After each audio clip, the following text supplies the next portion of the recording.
Aimi Ramlee. Hi, Aimi. Aimi is a Hi, Jenny. co-founder, the Director of Innovation and Growth with Tyne Solutions, India and Berhad, Brunei, Darussalam. Hi, Aimi. We'll be introducing our speakers and walking us through this conversation. Thanks for joining us today. Thank you so much, Jenny. And thank you, everybody, for joining us for this breakout panel on Ecosystem Spotlight in ASEAN.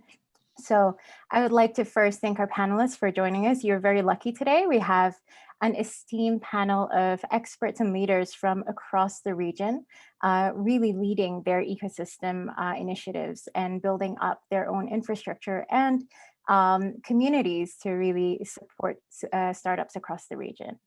So first, I'd like to introduce Ms. Siti Azizah, who is the Deputy Minister for Entrepreneurship, Ministry of Cooperatives and SMEs from Indonesia. So Ms. Siti, if you're here, please do share your camera. And we also have Mr. Myint, who is the Directorate of Industrial Supervision and Inspection, Ministry of Industry, Myanmar. We have Ms. Sansanee Huabsombooon, Director of Business Innovation Center, National Science and Technology Development Agency, NSTDA, and from Thailand. We have Mr. Javed Ahmad, CEO, Darussalam Enterprises from here in Brunei, Darussalam. And last but not least, we have Mr. Yuan Seng, Deputy Director, Switch Program Office, Enterprise Singapore, Singapore. So I hope you will join me in welcoming our great panelists here today.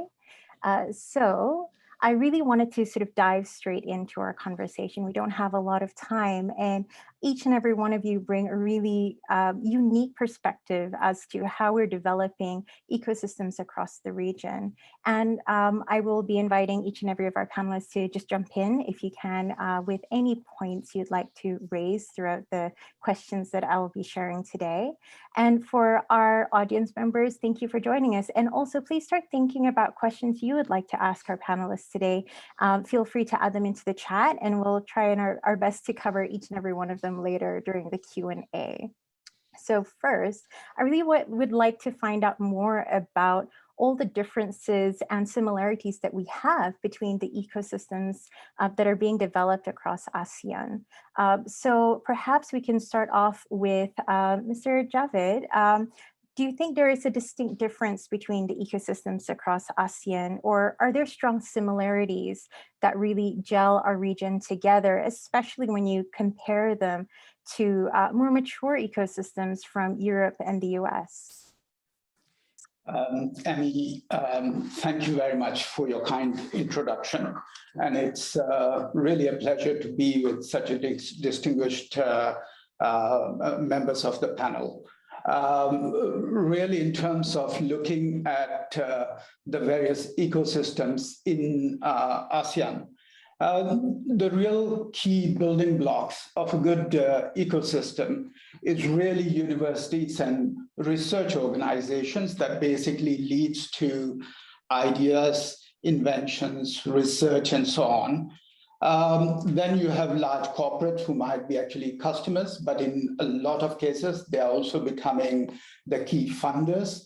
A lot of the very large corporates are also investors in these, what you call ideas. Support organizations like ourselves, Darussalam Enterprise, or what you call, similar organizations, say, for example, ESG in Singapore and so on. Then, of course, you would have the funding organizations and service providers. So these are basically the key building blocks of a good ecosystem.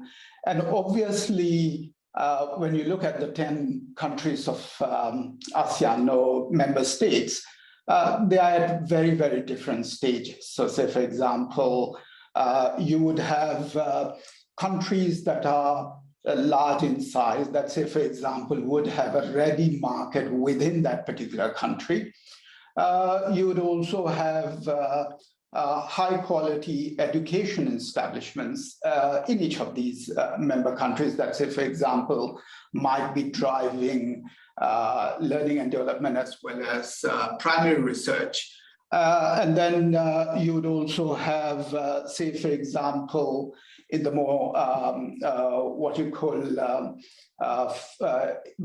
economies or countries that, say, for example, has a strong system in terms of, say, a strong financial system, basically would have funding organizations. So each one of us are at very different stages.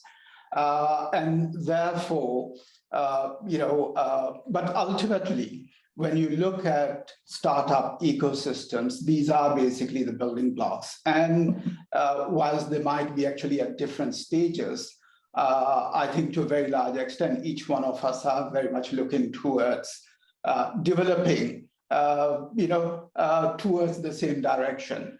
And I think, from the various, earlier discussions and presentations, and particularly when we look at Europe and US, the misconception at a lot of times is that it is the private sector that basically drives, and it's not the public sector.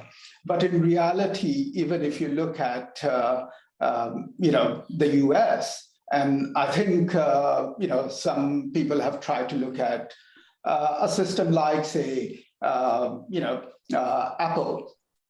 And they basically say that virtually every technology that exists within an iPhone basically comes from what you call public sector research, basically being capitalized by private sector enterprises. So I don't think you can actually say that it's just basically the private sector. After all, in the public sector does a lot of the research, the primary research, because those are going to be extremely expensive. And I think most commercial organizations do not have the financial resources to do that. They rely on the public sector research with the view that they can, based on that public sector research, can go about in terms of bringing some innovation that are commercially viable. Thank you, Javed. I think you've raised very good points about the different stages everyone is at. And on this, I would like to maybe ask Ms. Siti Azizah, you're from a country that has some of the only unicorns in the region. And so there seems to be a really a great combination of public and private partnership that's happening there that's leading to this growth of startups in Indonesia. Can you share a bit more about how you have it set up in Indonesia to enable this? Okay, so let me start with the ecosystem builder. So actually, we do have one slide which is very good, but I try to explain. So how we look at the business ecosystem is like one entrepreneurial ecosystem creating through the business model development. So on the thematic one, so there one is one the big ecosystem, which is will get support from the private state-owned company, university, because we know that university is a good place to develop the students, and at the end we have to link with the financial industries as well as central and government and local government. So that becoming one big ecosystem on the business. While on the process itself, we look at we start with the incubation, which is we understand that any startup, they need to to have this incubating process, and we work with several organizations, institutions, and as well as the private sector, and to do consulting, mentoring, which is at the end again back to the financial part.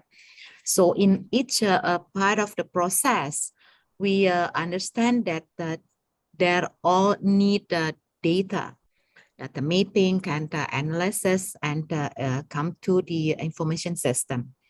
So basically, the business ecosystem, what we develop here is comprises of definitely the process itself, and then who will be associating with that in terms of parties. And at the end, we will talk about the financial. So that's what we currently have, and we are a coordinator of the ecosystem. We are currently having a big mapping on this one.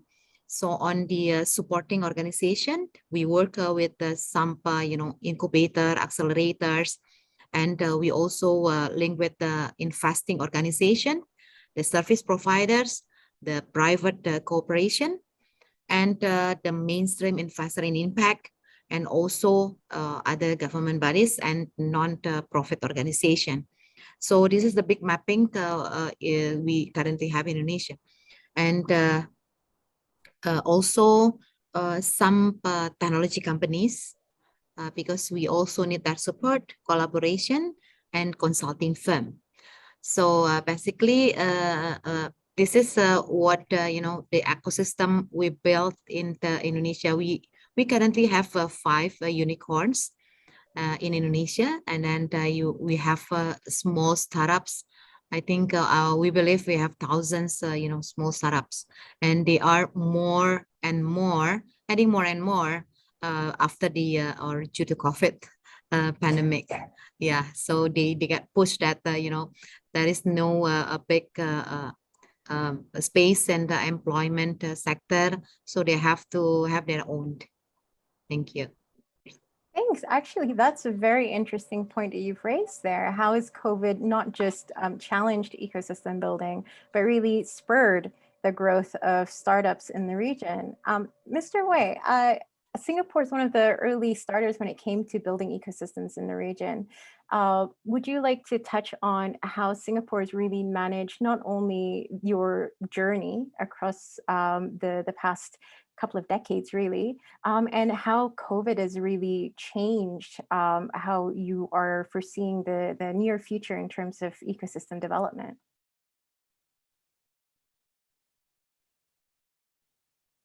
Sorry, Mr. Woei, hope you're still there. Yes, no problem. Yeah, I had a slight, connection issue. Yes, thanks so much. I guess there are 3 key points I think to be made in terms of how we are like and unique, and how we have responded to COVID in terms of building the ecosystem. I think number 1, I think in terms of how the private sector, the public sector, how the Singapore government, right, as well as the other partners that are, either non-private or non-government based, right, have done is that I think it's important to identify what are the key areas of gaps.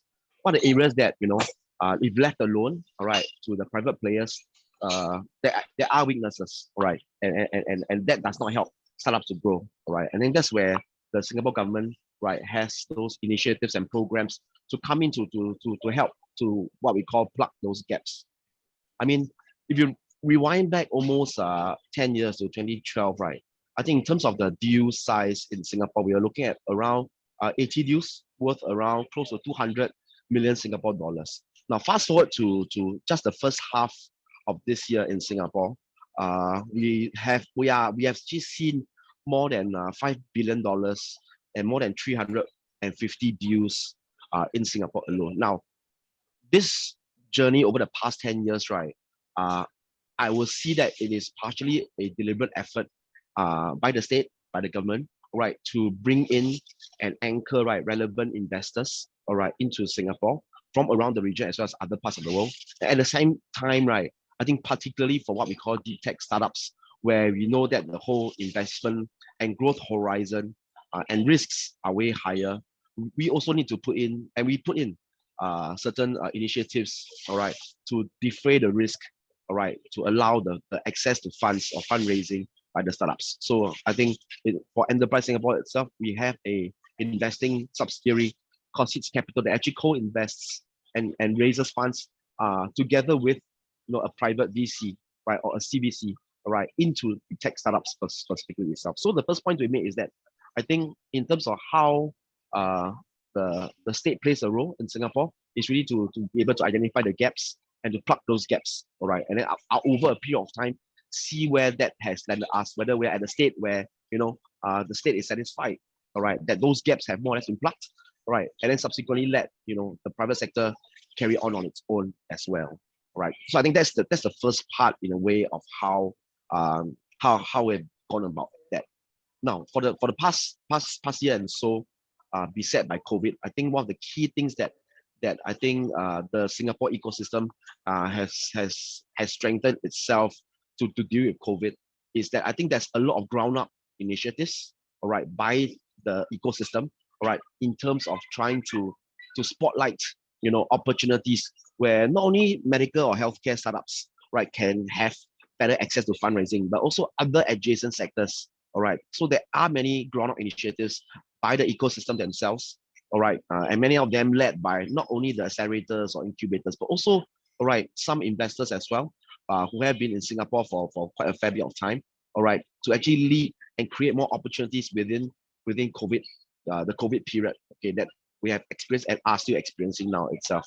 Now, of course, the state does play a role, right, where the Singapore government has instituted various grants and subsidies to help support businesses in general, and also facilitated engagements to allow startups and investors and other players to come together, like, for example, the Switch event, the Singapore Week of Innovation and Technology now. So these are things that the state needs to do alongside, you know, and has done alongside the private players, right? I think one key thing that we are very mindful of, and I think all of us in this, you know, all the other panelists here also share the same thought, is that I think the state needs to be appropriately plugged in and intervene, right? But still let, you know, the ground up, you know, ecosystem initiatives flourish on their own, right? Because at the end of the day, I think the state does not have eyes on everything, all right? And if the ecosystem themselves from the ground up, they can come up with new initiatives to plug the gaps in a faster fashion, I think it's a very big win for startups, right?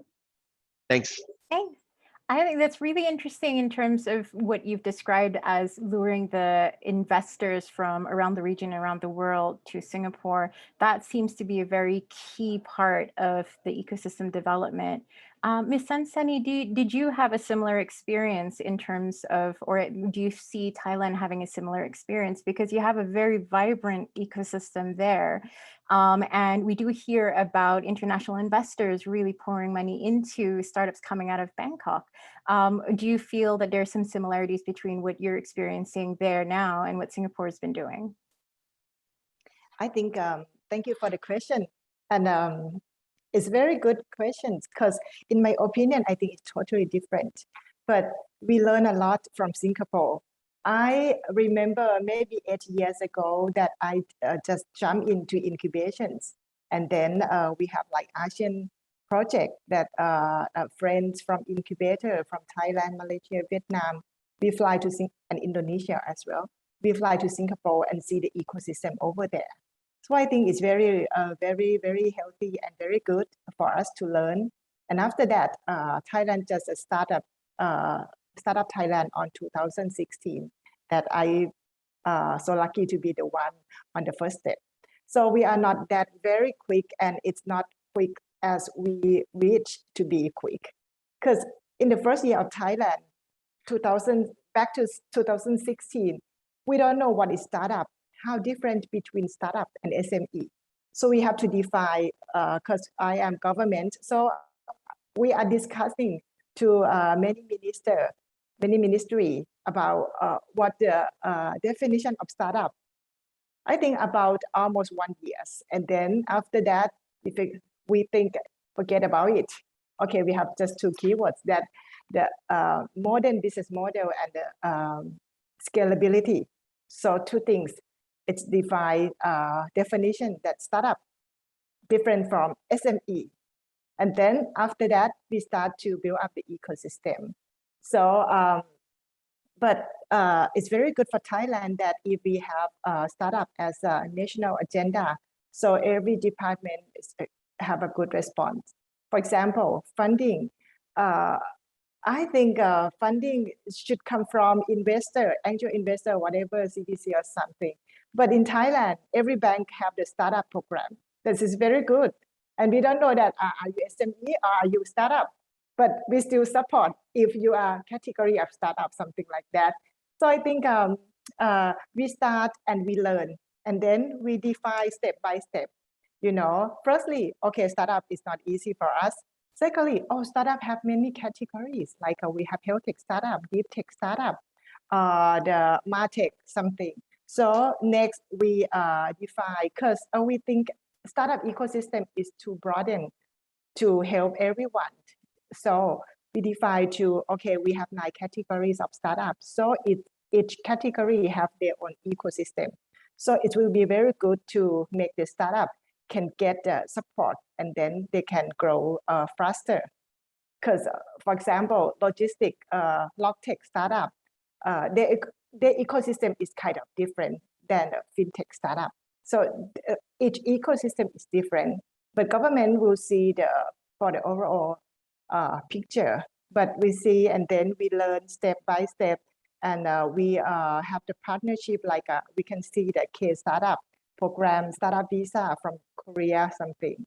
So I think, and we are government, so we collaborate and we can learn, and then we grow up our ecosystem. Or even in Singapore, they're very healthy, because every end of the year they have the innovation week for startup, and the innovation week encourage like a deep tech, and NSTDA have researcher. So we bring a researcher over there and see ecosystem and present their research. So we hope one day they can be a startup, and it's very, very hard to do that, and they have to respond that. So I think, and for this year, Thailand's very focusing on deep tech, and it's very fit to my job, because we have in NSTDA we have 5 national research center. And then we learn the process that researcher maybe in Asian culture, maybe not fit to be a startup, but we can see like a finding CEO or something to make the complement to build up deep tech startup to be very successful.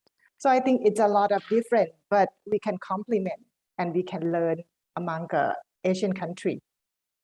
Yeah, and for example, and I think we learn, maybe we slow moving in the first year, but after that, we try to make each component of the ecosystem can support each other very well, and hope one day we can speed up like Singapore. Thank you. Thank you. I think you raised a really important point. I remember when we were starting up our company, there's this pressure to really just plug and play the Silicon Valley startup ecosystem here in Brunei. And I know that was happening across the region without really considering things like infrastructure development, the differences that we have. I mean, we don't even have PayPal now. And so things like that really have a huge impact in terms of what policies you can put in place, what enablers that you can actually initiate.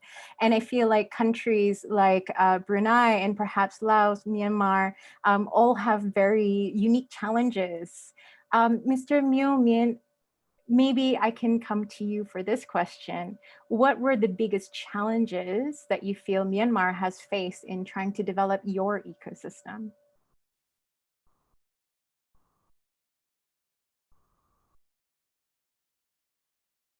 Sorry, Mr. Myint, you're on mute. There you go. Yes, thank you, Moderator. I think that there are a lot of challenges for the ecosystem, startup ecosystem. But for my country, I think that we don't have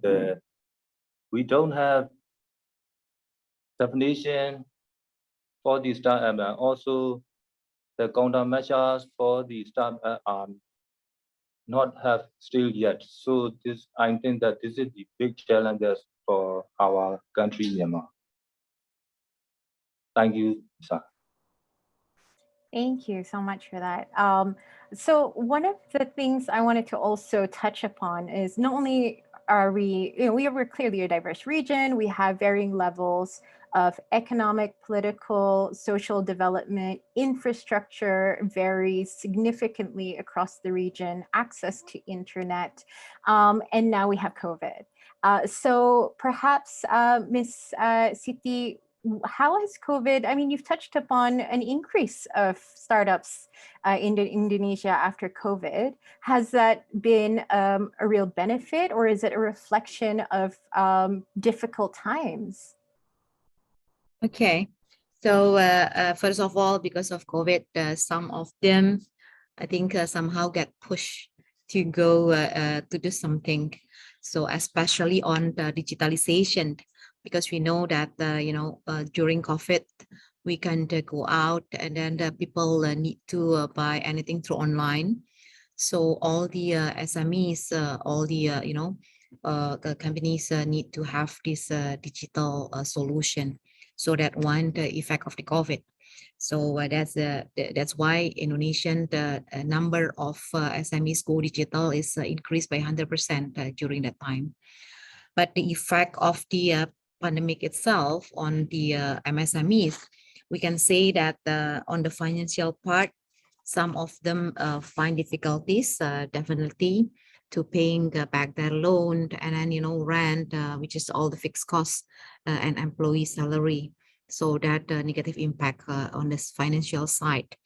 While on the supply side, because of COVID, we can say that 47% of the MSME are having difficulties to raw materials because of the condition at the time.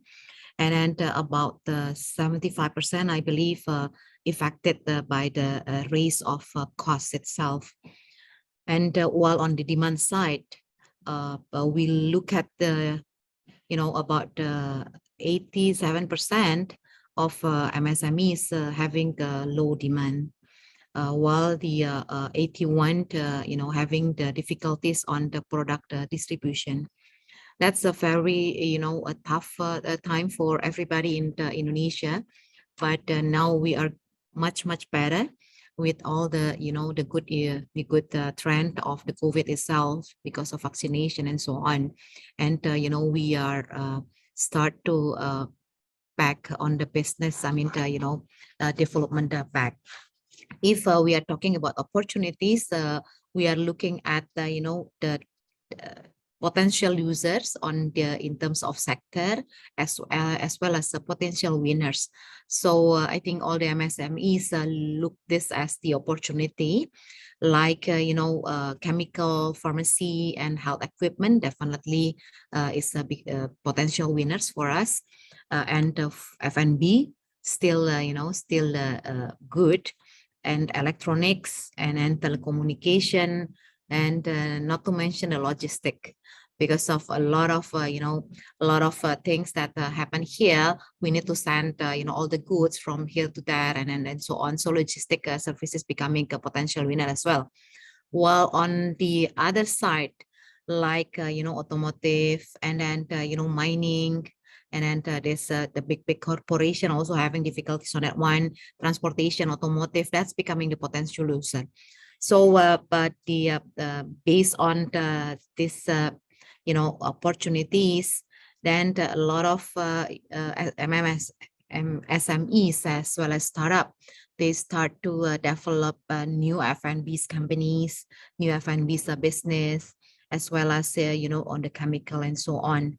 So I think look at this condition, so we learn a lot, and this is a good learning for the MSMEs as well as startup.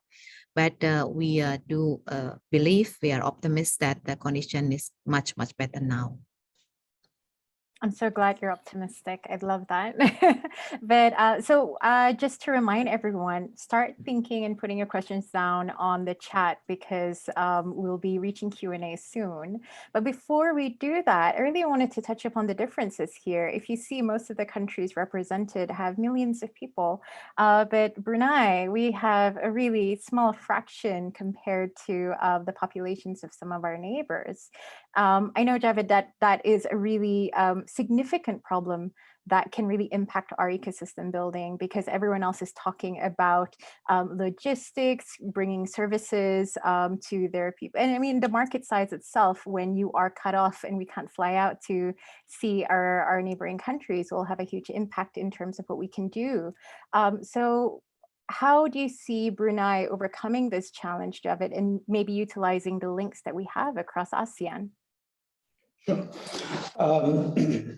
If we look at the challenges, you're right. We have a small population, but we are also actually part of a larger community, 650 million or thereabout in ASEAN, and I think that's a huge advantage. The other thing is that traditionally, if, say, for example, we were not facing the current situation, we would have had a physical meeting, and people travel around the world very much for 1-2 day meetings. And certainly for the last 18 months or so, that has not been the case. So we have actually, businesses have continued. We have learned new ways of doing things. When you look at the population size, sometimes that size can be actually an advantage. I remember, so say, for example, if you look at, Brunei itself, traditionally, with a number of organizations, was used as a launch pad in terms of launching new product or service before rolling out in other parts of the world, because you had a smaller market, you would actually be able to have a much more what you call experimental view in terms of look at launching something, and once you're much more comfortable, then going into a larger market. So really, we could actually look at it as an opportunity in terms of the larger market. And obviously, if you look at the region is expanding in terms of, say, for example, larger economies basically having what you call trade agreements in order to basically facilitate a larger trade. Now, that to a very large extent, that then means how do we actually go about in terms of capturing that? So say, for example, when it comes to physical products and services, obviously, that is to a very large extent dependent on shipping lines, logistics, and so on. And I think especially over the last 6 months, you have seen that in some countries, what used to be transportation cost of about $1,000 has gone up to about $11,000-12,000. So those are basically challenges in terms of physical products and services. But services is something that, say, for example, I remember my conversation with you in terms of being able to serve customers as far away places as Australia and New Zealand is really possible with little interruption because of distance. And generally, I think in a lot of, as economies basically develop, the services sector generally end up being the majority of the economy as opposed to the production sector. So, obviously, these are the opportunities that, say, for example, could be made available to each one of us, depending on our real expertise in the areas. Thanks. I think that's, in terms of trends following COVID, there's this sense that a lot more will be service-based. But when I look at Singapore, some of the most innovative startups coming out there are looking at, food engineering. There's a lot of actually sort of, real hard materials being dealt with. And I think that one, it's necessary, especially we're looking at the climate crisis, but also in terms of leading the way in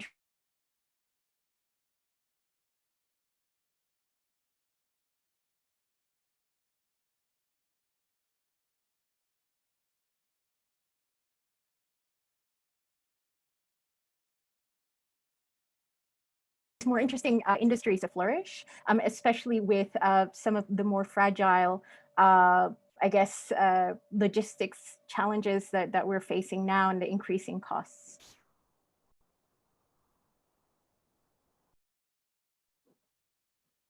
I apologize. I lost some of parts of your question just now, intermittently. Yeah.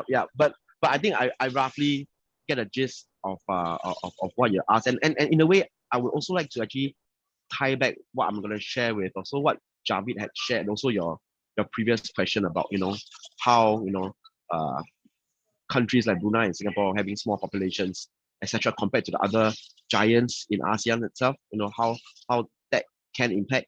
And also to your current question also, I think it's interesting. I think Credit Suisse earlier in October, right, released a report about the exceptional number of unicorns from ASEAN, right? I think based on the Credit Suisse report, there are 35, unicorns in ASEAN, all right, as and when that report was released, and 19 unicorns emerged just this year alone in 2021. What's more interesting is actually the breakdown of the businesses and the sectors that these unicorns were playing in. A quarter were fintech, all right, 20% were e-commerce, 11% were logistics, right, and I think 8% internet technologies, right, digital economy. So now I think this gives a very interesting context to how not only different sectoral startups, right, are performing within the ASEAN region, but also how ASEAN as a region, right, I think as it is, there's emerging scale, all right, in which the startups are beginning to leverage, all right, and to build their traction across the different markets because of the sectors that I just highlighted in the Credit Suisse report. A lot of them are actually cross borders, right?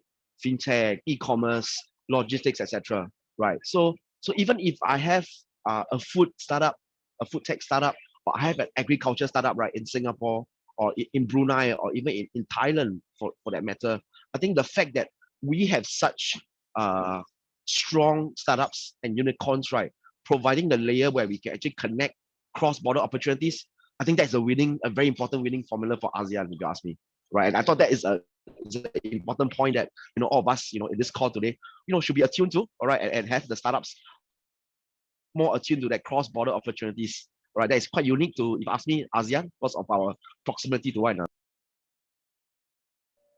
Thank you so much, Mr. Woei. Actually, that raises a really good point. So if we look at the EU and the financial infrastructures that allow them to have a unified system and platforms, especially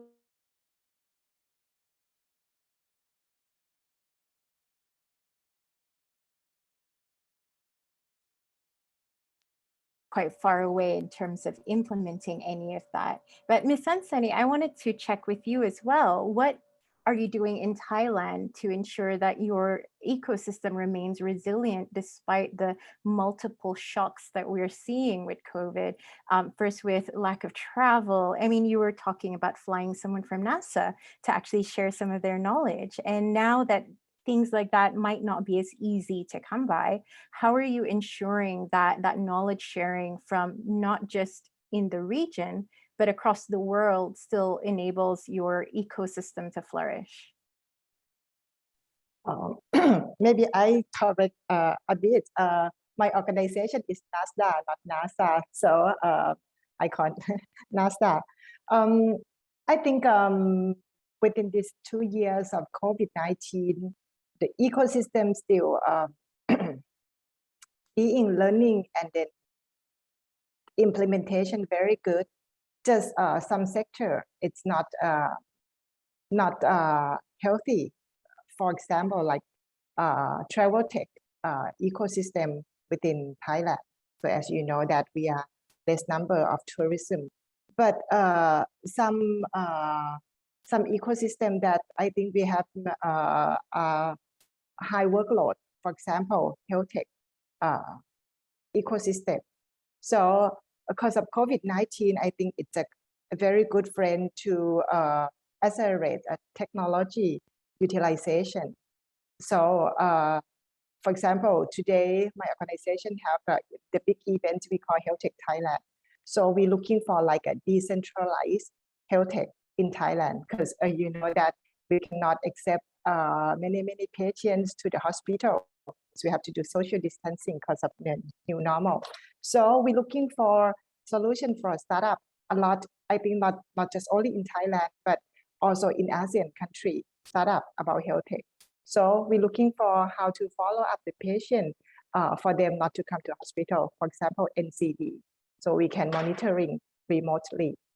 And I think, so this one government, we play the roles to make the ecosystem still healthy, and then especially in a specific area that can make we have the new lifestyle in a new normal.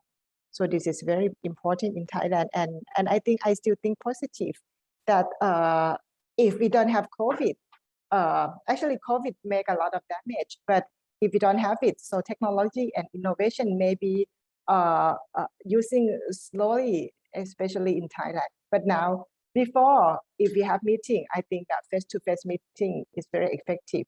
But right now, everyone cannot reject to do like a remote meeting, and it's very healthy to for the green for the clean and green global. So I think we will go to the UN SDG very quick because we're using technology that in that area. So I think this is something that Thailand, I think human is very smart, so we can help and adjust, and something that every country define that this is very important. So we welcome every country of startup. Thank you. I love the positivity. Everyone's really looking on the bright side of this year and the benefits, or at least how we're overcoming that. Mr. Myint, I wanted to check with you as well, if possible. What are you doing to really overcome the challenges of COVID to ensure your and grows?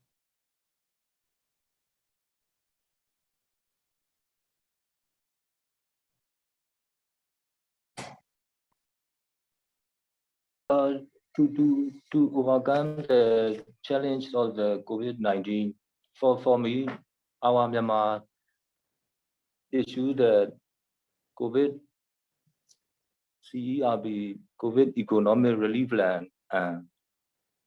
In this plan, contain goals, strategy, actions, and to implement the COVID Economic Relief Plan. So our country is implementing this plan. Thank you, Moderator. Thank you. So do we have any questions in the chat? While we wait to see if there are any questions, I do have one last question for everyone before we close. I know we're at the end of the session soon. I wanted to know, how would you define a successful startup ecosystem? I know it varies from country to country, and it'd be interesting to see how you all define that. So perhaps we can start with Mr. Woei. What to you is a successful startup ecosystem? I think that's a really good question, because I guess each of us here, the different ASEAN countries, we have unique conditions in which our ecosystem play.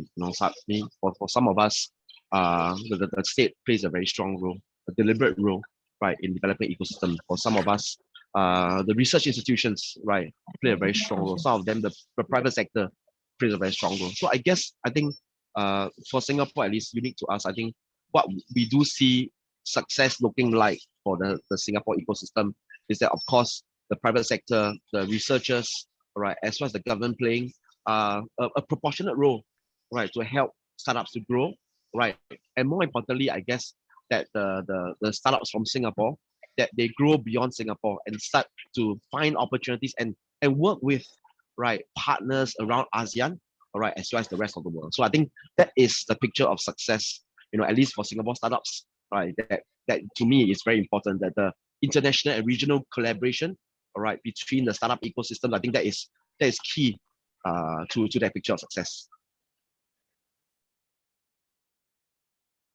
And thank you so much. Mr. Myint, what to you is a successful ecosystem?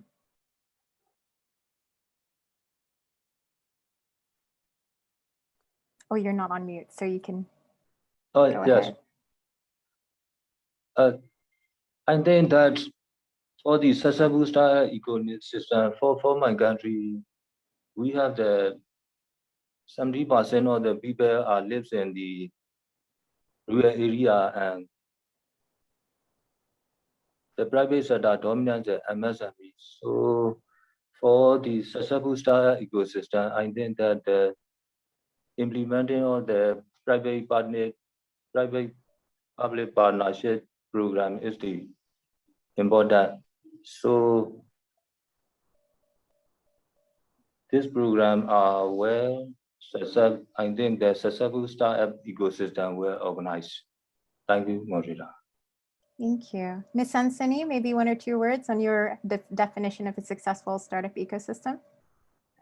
I think for me, if we have the component in the ecosystem, not to be complete, but if we can understand it very well and can use it to support startup, and the startup can help country about increasing GDP or something, or make a better living or something. So we can use it very effective. This is a successful ecosystem. Thank you. And Ms. Siti Azizah? Oh, you're on mute. Okay. Okay, so I think successful ecosystem can be measured by several things, as I mentioned before. But most and foremost is it can develop, increase, improve all the entrepreneurship in Indonesia. Thank you.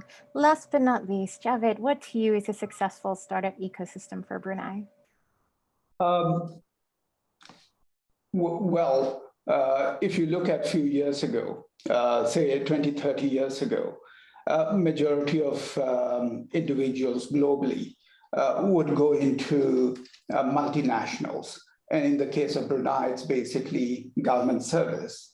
I think to a very large extent that is slowly but surely changing in Brunei, and it has changed quite considerably globally. And these are the best and the brightest are basically individuals looking for opportunities to be the master of their own destiny. And I think that to a very large extent really, it's no longer what you call, traditionally, particularly in Asia at that particular time, it was really looking at developing professionals, doctors, engineers, and so on. And now it's basically entrepreneurs who basically address some of the key challenges. So I think as each of these countries basically is able to look at, different and innovative ways of addressing the challenges a particular country or region or the world faces, is really, what you call determination in terms of what might be a successful startup system. Well, thank you. I think that's a great way to end it. We are really trying to determine our own destinies. And I love the fact that each and one of our panelists have really embraced an optimistic outlook despite COVID throughout this year. Thank you again to our panelists. Thank you to each and every one of you for your insights and your time. Thank you to our audience for joining us on this session. And I hope you have found the session beneficial. And now back to you, Jenny. Thank you for your patience.